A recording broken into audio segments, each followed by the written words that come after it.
निःशुल्क टैबलेट वितरण में दिल्ली से सीएम धामी खफा, हटाई गई माध्यमिक शिक्षा निदेशक सीमा जौनसारी। उत्तराखंड में विभागों के आवंटन को लेकर सीएम ने किया होमवर्क पूरा, मंत्रियों का इंतजार आज हो सकता है खत्म। उत्तराखंड में नेता प्रतिपक्ष के चयन पर कांग्रेस में नहीं बनी आम सहमति, अब सोनिया गांधी लेंगी फैसला।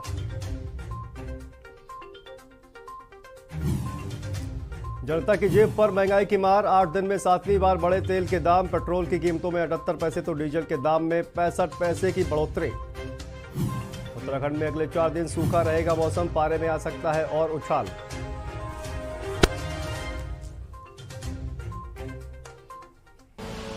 आप देख रहे हैं के न्यूज, खबरों का सारथी। नमस्कार, आप देख रहे हैं खबर उत्तराखंड और मैं हूं आपके साथ शांतनु त्रिपाठी। खबरों की शुरुआत करते हैं। उत्तराखंड की 5वीं विधानसभा का पहला सत्र शुरू हो गया है। सदन में विकास कार्यों के मुद्दे उठाए गए हैं। उत्तराखंड को मिला सर्वोत्तम फिल्म प्रदेश का सम्मान, गंगोत्री और यमुनोत्री के विकास के लिए 246 करोड़ रुपए। और उत्तराखंड नागरिक उड्डयन विभाग प्रोएक्टिव स्टेट घोषित किया गया है। 2020 में मोस्ट प्रोएक्टिव स्टेट घोषित किया गया था। दीनदयाल उपाध्याय सहकारिता किसान कल्याण योजना संचालित है। One nation one ration card योजना राज्य में लागू की गई।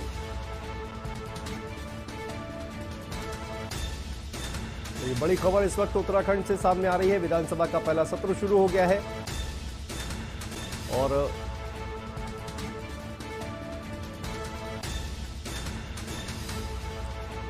दीनदयाल उपाध्याय सहकारिता किसान कल्याण योजना संचालित की गई है।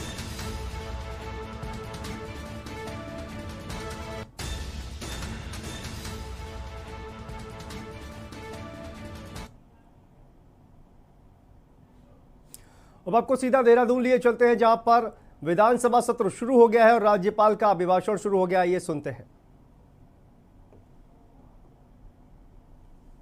भर्ती प्रक्रिया गतिमान है। जिला अल्मोड़ा के अंतर्गत सोमेश्वर एवं जिला देहरादून के अंतर्गत रायपुर सामुदायिक स्वास्थ्य केंद्रों को 100 शय युक्त अस्पताल में उच्चीकृत किए जाने की सैद्धांतिक स्वीकृति प्रदान की गई है। चिकित्सा सेवा चयन बोर्ड के माध्यम से चयनित एक्सरे टेक्नीशियन को उनका दुर्गम क्षेत्रों में तैनात किया गया है। नर्सिंग संवर्ग के अंतर्गत उपचारिका के रिक्त पदों पर चयन हेतु अध्ययन प्रेषित किया गया है।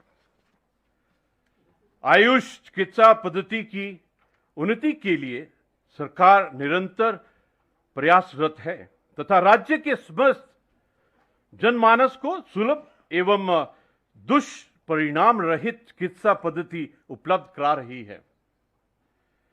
सरकार द्वारा शिक्षा के क्षेत्र में अभिनव प्रयोग किए गए हैं। इंस्पायर अवार्ड हेतु नामांकन में विद्यालयवार प्रतिभागिता के आधार पर पूरे देश में उत्तराखंड राज्य प्रथम स्थान पर है। 189 अटल उत्कृष्ट राजकीय माध्यमिक विद्यालयों का संचालन प्रारंभ किया गया। उच्च शिक्षा विभाग के अंतर्गत 14 नवीन राजकीय महाविद्यालयों की स्थापना की गई, जिनमें से जिला पौड़ी के पैठानी में व्यावसायिक महाविद्यालय तथा जिला हरिद्वार के मीठी बेरी में आदर्श महाविद्यालय की स्थापना की गई। प्रदेश में अब स्थित राजकीय महाविद्यालयों में अध्ययनरत विद्यार्थियों को डीबीटी के माध्यम से टैबलेट क्रय किए जाने हेतु धनराशि निर्गत की गई। सभी राजकीय महाविद्यालयों में ऑनलाइन कक्षाओं को सुचारू रूप से संचालित किए जाने हेतु इंटरनेट कनेक्टिविटी 4G को क्रियान्वयन किया गया। तकनीकी शिक्षा विभाग द्वारा उद्योगों की मांग एवं राज्य को ज्ञान आधारित हब के रूप में विकसित करने हेतु नवीन पाठ्यक्रम संचालित किए जाने प्रस्तावित हैं। राष्ट्रीय शिक्षा नीति 2020 के अनुसार ऑनलाइन रियल टाइम फोरम की स्थापना के साथ साथ छात्रों को डिजिटल पाठ्य सामग्री एवं छात्र अधिगम डैशबोर्ड यानी स्टूडेंट लर्निंग डैशबोर्ड का निर्माण किए जाने का लक्ष्य है। संस्कृत विद्यालयों में अध्ययनरत पूर्व मध्यमा एवं उत्तर मध्यमा द्वितीय वर्ष की परिषदीय परीक्षा में राज्य स्तरीय संपूर्ण पाठ्यक्रम में प्रथम स्थान प्राप्त 10-10 छात्र छात्रियों को छात्रवृत्ति का भुगतान किया जा रहा है। राज्य में संस्कृत शिक्षा को प्रोत्साहन दिए जाने हेतु गढ़वाल मंडल एवं कुमाऊं मंडल में एक राजकीय आदर्श आवासीय संस्कृत विद्यालय प्रवेशिका से उत्तर मध्यमा तक खोले जाने प्रस्तावित हैं तथा राज्य के संस्कृत विद्यालयों एवं महाविद्यालयों को ई लाइब्रेरी से जोड़ा जाना प्रस्तावित है। सरकार के प्रयासों से मातृ शिशु स्वास्थ्य सेवाओं में निरंतर सुधार हो रहा है। मुख्यमंत्री आंचल अमृत योजना के अधीन प्रदेश के बच्चों के स्वास्थ्य वर्धन हेतु आंगनबाड़ी केंद्रों में आने वाले 3 वर्ष से 6 वर्ष तक के 2,56,000 बच्चों को सप्ताह में 4 दिन दूध दिया जा रहा है तथा मुख्यमंत्री सौभाग्यवती योजना के अंतर्गत चयनित प्रथम गर्भवती महिला को प्रसव के समय प्रसूता एवं नवजात शिशु को आवश्यक सामग्री युक्त किट उपलब्ध कराई जा रही है। मुख्यमंत्री वात्सल्य योजना के अंतर्गत कोविड-19 महामारी एवं अन्य बीमारियों से माता पिता संरक्षक की मृत्यु के कारण जन्म से 21 वर्ष तक के बच्चों को 3,000 रुपये प्रति माह की दर से भुगतान किया जा रहा है। जिला देहरादून में निवासरत बालिका निकेतन की 6 तथा जिला अल्मोड़ा की 14 बालिकाओं को 18 वर्ष की आयु पूर्ण करने पर नौकरी के माध्यम से पुनर्वसित किया गया है। और अगली खबर का रुख करते हैं। खबर देहरादून से है, जहां उत्तराखंड विधानसभा अध्यक्ष रितु खंडूरी भूषण ने मुख्यमंत्री आवास पर मुख्यमंत्री पुष्कर सिंह धामी से मुलाकात की।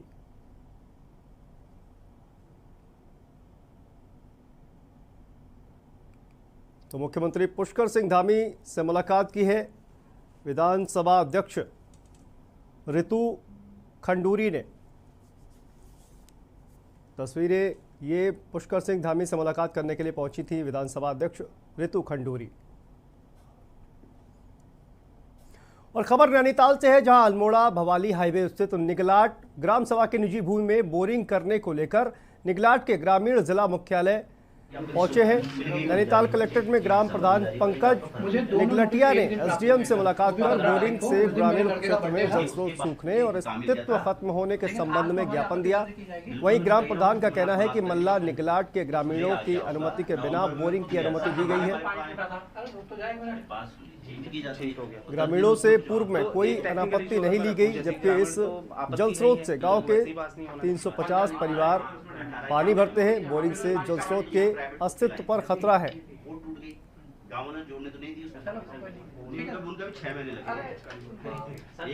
यहाँ पे बोरिंग हो रही है, उसके ठीक नीचे 100 मीटर नीचे हमारे काफ़ी सारे जल स्रोत हैं, जो कि काफ़ी पुराने जल स्रोत हैं।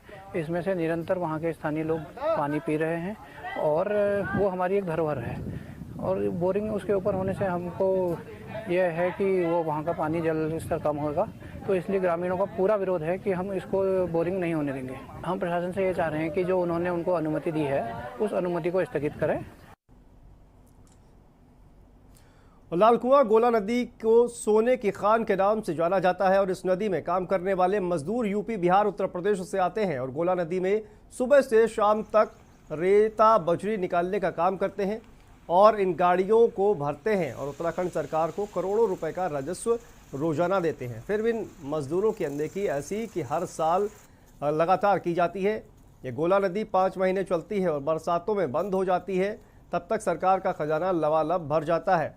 फिर यह मजदूर अपने घरों को वापस चले जाते हैं। इस गोला नदी में उत्तराखंड सरकार के 2 विभाग काम करवाते हैं, जिसमें एक वन विकास निगम और एक वन विभाग की संयुक्त भूमिका रहती है। इस नदी में जो खनन होता है वह घन मीटर के हिसाब से तय होता है और घन मीटर पूरा हो जाने पर इस नदी को संपूर्ण रूप से अगले साल के लिए बंद कर दिया जाता है।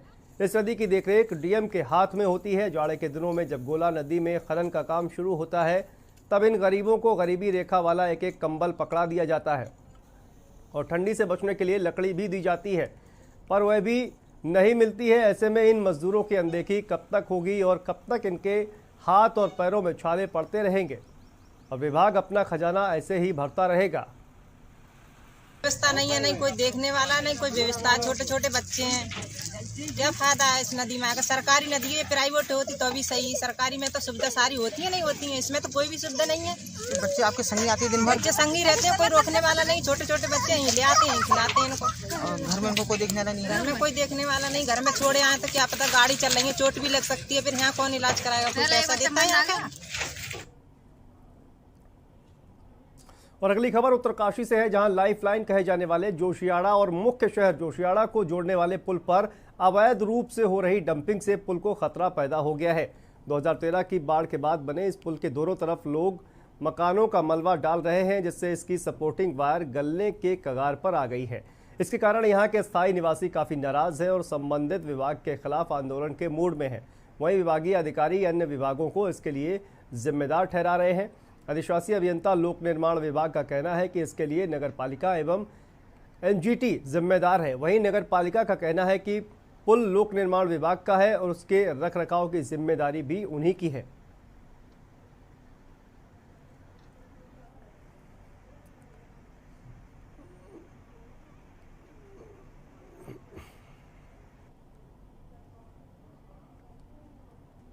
हरिद्वार ग्रामीण के श्यामपुर क्षेत्र में जिला पंचायत की भूमि पर अवैध कब्जे की कार्रवाई के दौरान कांग्रेस नेताओं और प्रशासन के बीच जमकर हाथापाई हुई। लोगों का आरोप है कि पिछले 45 साल से ये लोग जमीन पर काबिज थे और कार्रवाई सिर्फ इसलिए हुई है क्योंकि इन लोगों ने भाजपा के मंत्री रहे स्वामी यतीश्वरानंद के खिलाफ वोट किया था। हार के बाद स्वामी यतीश्वरानंद अब इन लोगों पर बदले की भावना से कार्रवाई करा रहे हैं। दूसरी ओर प्रशासन ने कार्रवाई को नियमानुसार बताया है। प्रशासन का कहना है कि सरकारी भूमि पर कब्जा कर मकान बनाया गया था, जिसे नोटिस देने के बाद गिरा दिया गया।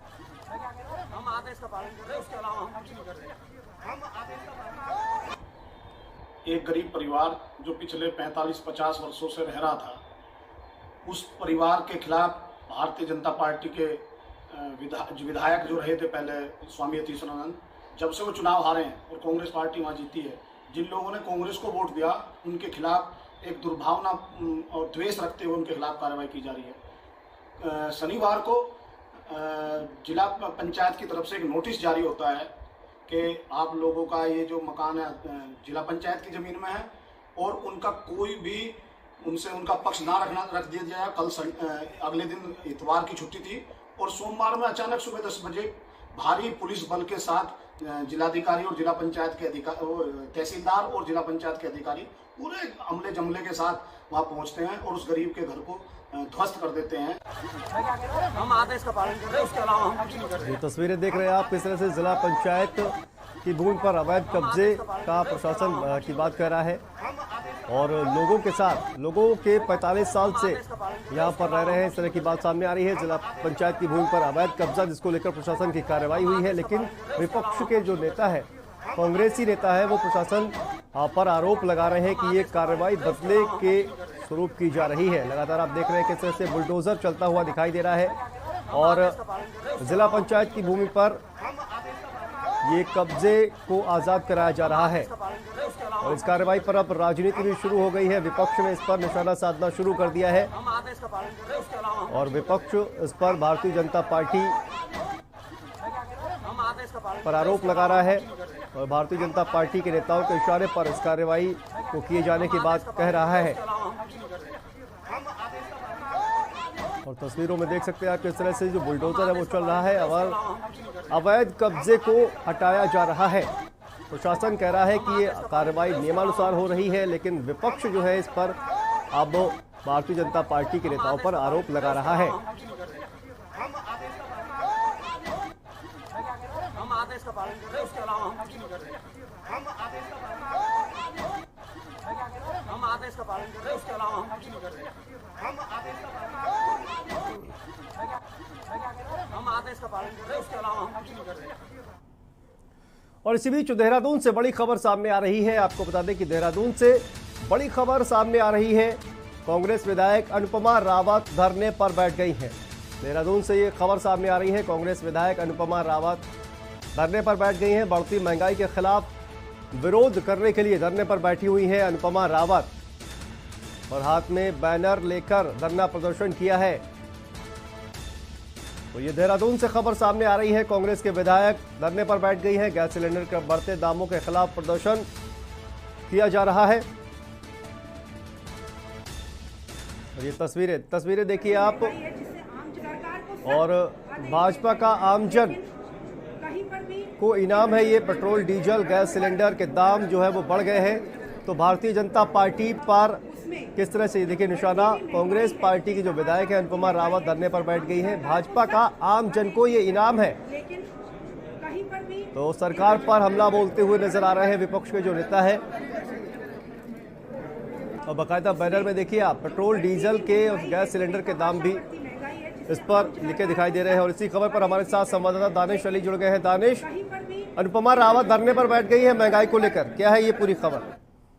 बिल्कुल, सत्र की आज जो शुरुआत जो होने जा रही थी, जो राज्यपाल गुरमीत सिंह संधू का भाषण जो समाप्त होने के बाद जब सभी जो विधायक गण हैं वो बाहर आए, उसके बाद जो कांग्रेस के जो हरिद्वार ग्रामीण से जो कांग्रेस की विधायक चुनकर आई है अनुपमा रावत, हरीश रावत की जो पुत्री है, उन्होंने सदन से निकलने के बाद तुरंत ही धरने पर बैठ गए और उन्होंने एक बैनर जिसमें पेट्रोल और डीजल और गैस के दामों के जो दाम लिखे हुए हैं उसके साथ प्रदर्शन किया और धरने पर बैठ गए। उनका आरोप था कि जो राज्यपाल का अभिभाषण हुआ, जो राज्य सरकार की जो उपलब्धियां पुरानी गिनाई गई हैं उसमें कहीं भी किसी भी तरह से जो महंगाई का जिक्र नहीं किया गया। उनका साफ तौर पर कहना था कि उनका कहीं ना कहीं उनको आशा थी कि इस अभिभाषण में राज्यपाल कहीं ना कहीं महंगाई को लेकर भी अभिभाषण देंगे, उनका जिक्र करेंगे महंगाई का अभिभाषण में अपने, लेकिन किसी भी तरह का कोई जिक्र महंगाई का नहीं किया गया। इस वक्त जो है देश और प्रदेश में सभी जगह पर जो महंगाई है लगातार बढ़ती जा रही है। जो पेट्रोल डीजल के दाम है वो 90 से 100 रुपए के करीब पहुंच चुके हैं। और जो अगर गैस सिलेंडर की बात करें तो 970 रुपए, क्योंकि जब राज्य सरकार जब भाजपा ने चुनाव लड़ा था तो उन्होंने सीधे तौर पर कहा था कि जो साल में 3 सिलेंडर मुफ्त देने की बात उन्होंने कही थी, लेकिन मुफ्त देने की बात तो बात की बात है, लेकिन जो अभी फिलहाल जो राज्य में महंगाई बढ़ती जा रही है, देश में महंगाई बढ़ती जा रही है, उसको लेकर कहीं ना कहीं जो प्रदेश सरकार और राज्य और केंद्र सरकार को इस ओर सोचना चाहिए, क्योंकि 970 रुपए का जो सिलेंडर अब इस वक्त आ रहा है, 90 रुपए का जो डीजल पेट्रोल के दाम जो 90 रुपए के ऊपर पहुंच चुके हैं, उससे कहीं ना कहीं महंगाई और भी बढ़ेगी, खाद्य पदार्थों पर बढ़ेगी और अन्य चीजों पर, तमाम चीजों पर इसकी महंगाई का असर देखने को मिलेगा। तो उनका साफ तौर पर कहना था कि राज्य सरकार इसकी इस और महंगाई की ओर अनदेखी कर रही है। तो कहीं ना कहीं उनका आरोप है कि राज्य सरकार इसकी इस ओर ध्यान दे और कहीं ना कहीं इसके खिलाफ जो है, इसके खिलाफ महंगाई के खिलाफ एक रणनीति बनाए। जी बिल्कुल। तो कहीं ना कहीं पहले ही दिन से विधानसभा सत्र में जो गतिरोध है वो देखने को मिल रहा है। बहुत बहुत शुक्रिया दानिश इस तमाम जानकारी के लिए। तो विधानसभा सत्र में नेता प्रतिपक्ष भले ही और उसका कहा जाए कि अभी तक नेता प्रतिपक्ष किसी को ना बनाया गया हो, लेकिन विधानसभा में जो गहमा गहमी है वो देखने को मिल रही है। और महंगाई को लेकर निश्चित तौर पर महंगाई एक बहुत बड़ा मुद्दा आम जन के लिए, उसको लेकर कांग्रेस के जो नेता हैं, जो विधायक हैं, वो लगातार अब आवाज उठा रहे हैं। उनका कहना है कि राज्यपाल का जो अभिभाषण था उसमें कहीं भी महंगाई का जिक्र नहीं था और इसीलिए भाजपा का आम जन को तोहफा इस बैनर के साथ ये सामने आई है अनुपमा रावत।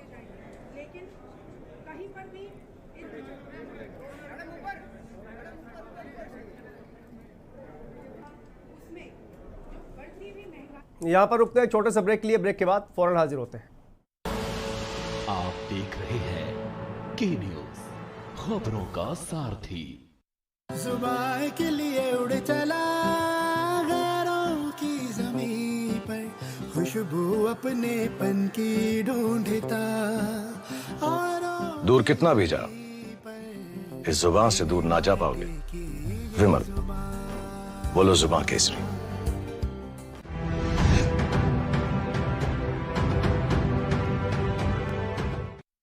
खुदी को आजमाया है तो ये अंदाज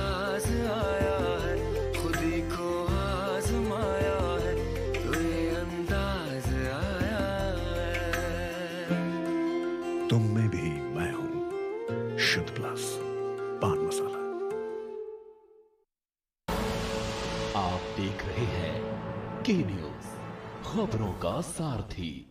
और ब्रेक के बाद एक बार फिर से आप सभी का स्वागत है। अब आपको सीधा दिल्ली लिए चलते हैं, जहां पर प्रधानमंत्री नरेंद्र मोदी वीडियो कॉन्फ्रेंसिंग के जरिए मध्य प्रदेश में आवासीय योजना के लॉन्चिंग कर रहे हैं। भारत शक्ति की उपासना करने वाला देश है। कुछ ही दिन में नवरात्रि शुरू होने जा रही है।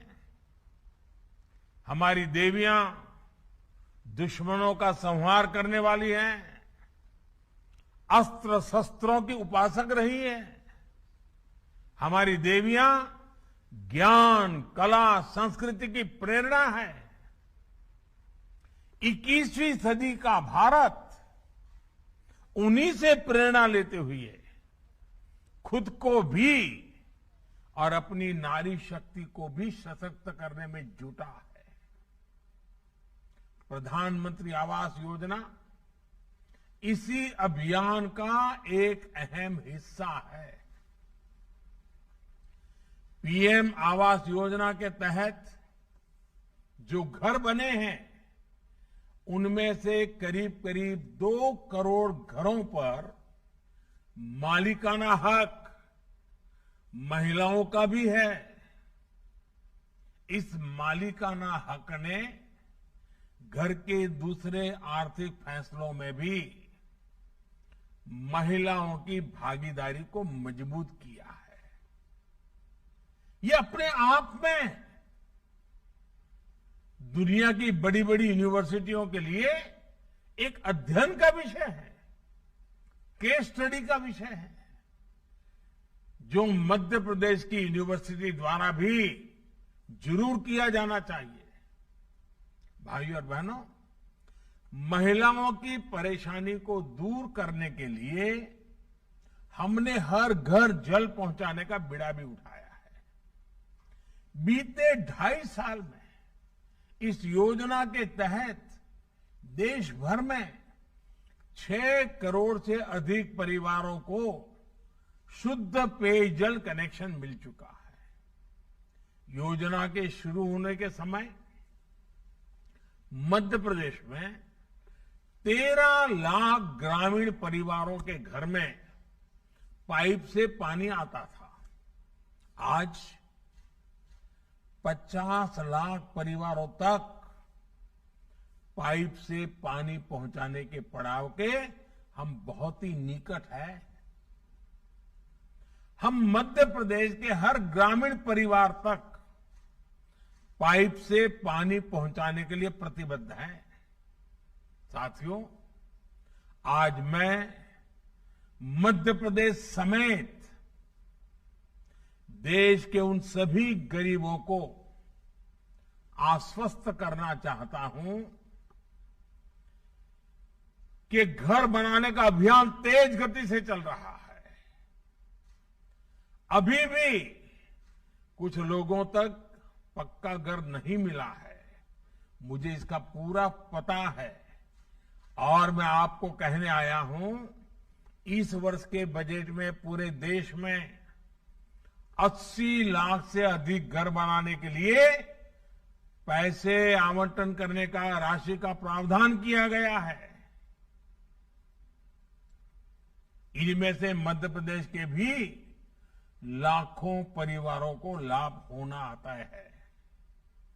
अब तक 2.25 लाख करोड़ रुपए से ज्यादा, 2.25 लाख करोड़, 2.25 लाख करोड़ रुपए से भी ज्यादा इस योजना पर खर्च किए जा चुके हैं। ये पैसे गांवों में खर्च हुए हैं। ग्रामीण अर्थव्यवस्था को इससे ताकत दी है।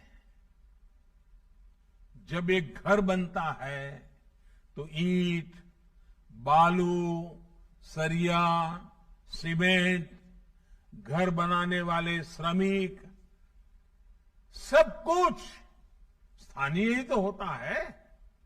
इसलिए पीएम आवास योजना गांवों में रोजगार के नए अवसर भी बना रही है। साथियों, हमारे देश ने आजादी के बाद दशकों तक बहुत सी सरकारें देखी हैं, लेकिन पहली बार देश के लोग ऐसी सरकार देख रहे हैं जो सरकार उनके सुख दुख में उनके साथी बनकर कंधे से कंधा मिलाकर उनके साथ रहती है। कोरोना के इतने बड़े संकट में भाजपा सरकार ने फिर साबित किया है कि गरीबों के लिए ये सरकार कितनी संवेदनशीलता के साथ काम करती है। तो इस बुलेटिन में इतना ही। आप देखते रहिए के न्यूज़ इंडिया। नमस्कार।